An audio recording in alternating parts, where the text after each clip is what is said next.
بعض لوگ اذان کے بعد ہاتھ اٹھا کر دعا مانگتے ہیں، بعض لوگوں کو دیکھا گیا کہ وہ مغرب کی اذان کے بعد اور جمعے کی اذان کے بعد ہاتھ اٹھا کر دعا مانگتے ہیں۔ تو اس کے بارے میں صاف طور پر سمجھ لینا چاہیے کہ احادیث میں اس کا کوئی ثبوت نہیں ملتا ہے،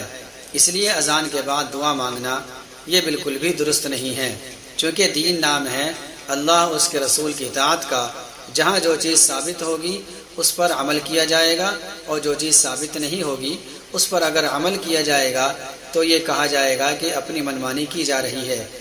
اور یہ نفس کی پیروی کی جا رہی ہے، حالانکہ دین نام ہے نفس کی مخالفت کا، اللہ اس کے رسول کی بات ماننے کا۔ اس لیے اس بات کو توجہ سے سن کر عمل کرنا چاہیے۔